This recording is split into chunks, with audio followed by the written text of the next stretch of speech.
नमस्कार। तो चलिए आज भारतीय नागरिक सुरक्षा संहिता 2023 के एक बहुत ही प्रैक्टिकल चैप्टर को समझते हैं। सोचिए, एक बड़ा सवाल है, अगर कोई आरोपी या कोई जरूरी गवाह पहले से ही किसी और मामले में जेल में बंद है, तो कोर्ट की कार्रवाई कैसे होगी, न्याय कैसे मिलेगा? बस यही सवाल हमें सीधे ले आता है चैप्टर 24 पर। इसमें हम यही देखेंगे कि कानून ने इस चुनौती से निपटने के लिए क्या रास्ता निकाला है। आज की हमारी चर्चा का रोड मैप कुछ इस तरह रहेगा। सबसे पहले हम इस चैप्टर का एक छोटा सा परिचय लेंगे, फिर कोर्ट की पावर क्या है वो समझेंगे। उसके बाद देखेंगे कि उस पावर पर लिमिट्स क्या हैं, फिर पेशी का असल प्रोसीजर क्या है और आखिर में एक ऑल्टरनेटिव सिस्टम पर भी बात करेंगे। तो चलिए इस पूरे चैप्टर की जरूरत को एक सिंपल सी सिचुएशन से समझते हैं। मान लीजिए किसी केस का सबसे अहम गवाह या फिर खुद आरोपी ही किसी दूसरे केस में जेल में है। अब कोर्ट क्या करे? क्या केस रुक जाएगा? कार्यवाही कैसे आगे बढ़ेगी? इसी बहुत ही प्रैक्टिकल प्रॉब्लम का लीगल सॉल्यूशन हमें इस चैप्टर में मिलता है। ठीक है, तो सबसे पहले सेक्शन पर आते हैं। देखिए, किसी भी कानून की ताकत को समझने से पहले उसके शब्दों को, उसकी भाषा को समझना बहुत जरूरी होता है। सेक्शन 301 हमें इस चैप्टर में इस्तेमाल होने वाले दो खास शब्दों का मतलब समझाता है।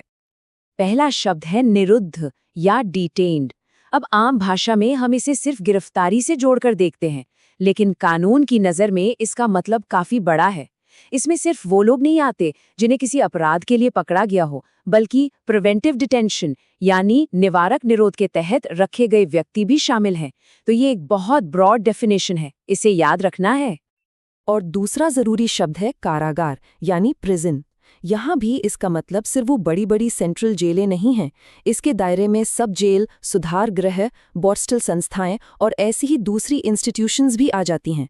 मतलब कानून ने अपना दायरा काफी बड़ा रखा है। तो अब आते हैं इस चैप्टर के दिल पर, यानी कोर्ट की पावर। सेक्शन 302 ही वो बुनियाद है जो अदालत को ये अधिकार देती है कि वो न्याय सुनिश्चित करे, चाहे व्यक्ति जेल के अंदर ही क्यों न हो। सेक्शन 302 का सबसेक्शन 1 बिल्कुल साफ साफ कहता है कि कोई भी क्रिमिनल कोर्ट जेल के इंचार्ज ऑफिसर को ऑर्डर दे सकती है कि जेल में बंद किसी भी व्यक्ति को उसके सामने पेश किया जाए। ये एक फॉर्मल और बाइंडिंग ऑर्डर होता है जिसे मना नहीं किया जा सकता, कुछ अपवादों को छोड़कर। लेकिन सवाल ये है कि कोर्ट ऐसा ऑर्डर देगी क्यों? इसके पीछे दो मेन वजह हो सकती हैं। पहली, जब उस व्यक्ति को किसी जुर्म के इल्जाम का जवाब देना हो या उसके खिलाफ कोई कार्रवाई चल रही हो। और दूसरी वजह, जब न्याय के लिए उस व्यक्ति से एक गवाह के तौर पर पूछताछ करना बेहद जरूरी हो। अच्छा, यहाँ एक सेफ्टी मैकेनिज्म भी डाला गया है।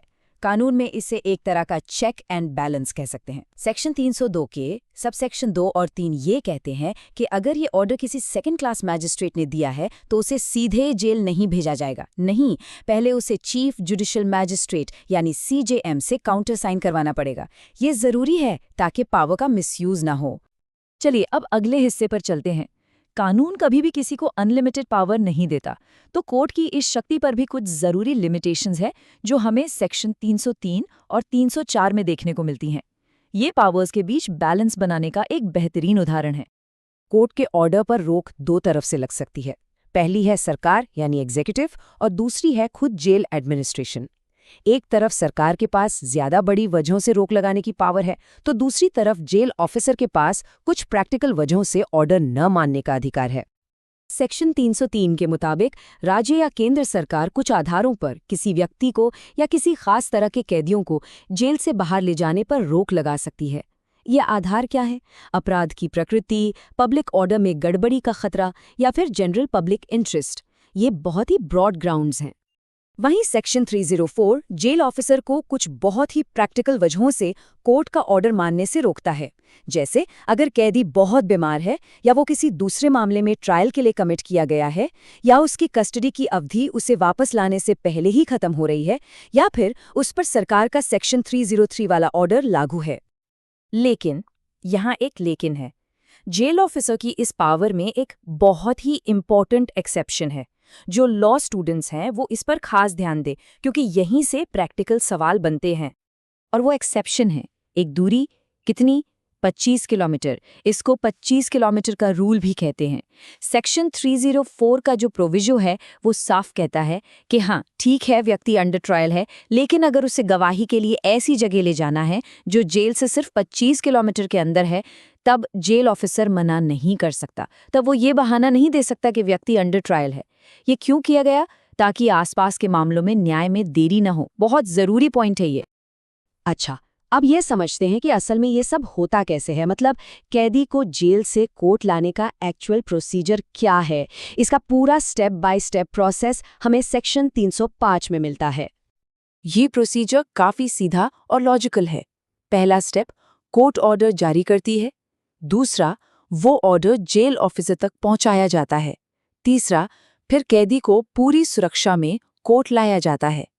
चौथा, सुनवाई के दौरान वो कोर्ट के पास या कोर्ट की कस्टडी में रहता है। और पांचवा, जैसे ही कोर्ट इजाजत देती है उसे वापस जेल ले जाया जाता है। अब हम अपने आखिरी जरूरी सेक्शन पर आते हैं। जरा सोचिए, अगर किसी भी वजह से जो हमने पहले डिस्कस की, कैदी को कोर्ट लाना मुमकिन ही ना हो, तो क्या होगा? क्या केस वहीं रुक जाएगा? बिल्कुल नहीं। कानून इसके लिए भी एक रास्ता देता है, एक ऑल्टरनेटिव सिस्टम। कानून यहाँ पर एक बहुत ही फ्लेक्सिबल ऑप्शन देता है। सेक्शन 306 के हिसाब से कोर्ट गवाह का बयान जेल के अंदर ही रिकॉर्ड करवा सकती है। आप देख रहे हैं ये एक लीगल प्रॉब्लम का कितना प्रैक्टिकल सॉल्यूशन है। इस प्रक्रिया को कहते हैं कमीशन जारी करना। ये एक लीगल टूल है जिसमें कोर्ट अपनी तरफ से किसी को, वो कोई मैजिस्ट्रेट हो सकता है या कोई वकील, उसे अपॉइंट करती है। वो व्यक्ति जेल जाता है और कोर्ट की तरफ से गवाह का बयान दर्ज करता है। याद रहे, ये बयान भी उतना ही वैलिड होता है जितना कोर्टरूम में लिया गया बयान। तो चलिए आज की पूरी चर्चा को फटाफट समराइज करते हैं। चैप्टर 24 क्या करता है? ये पक्का करता है कि कैदी भी जुडिशियल प्रोसेस का हिस्सा बन सकें। ये कोर्ट की पावर और पब्लिक सेफ्टी के बीच एक बैलेंस बनाता है। ये पेशी के लिए एक बिल्कुल साफ और प्रैक्टिकल तरीका बताता है, और जब पेशी मुमकिन ना हो तो कमीशन जैसा एक फ्लेक्सिबल ऑप्शन भी देता है। और आखिर में एक सवाल सबके सोचने के लिए, क्या आपको लगता है कि ये नया कानून अपने सभी प्रोविजंस के साथ न्याय की ज़रूरतों और समाज की सुरक्षा के बीच एक सही और असरदार बैलेंस बना पाता है? इस पर ज़रूर सोचिएगा। अगली बार मिलेंगे।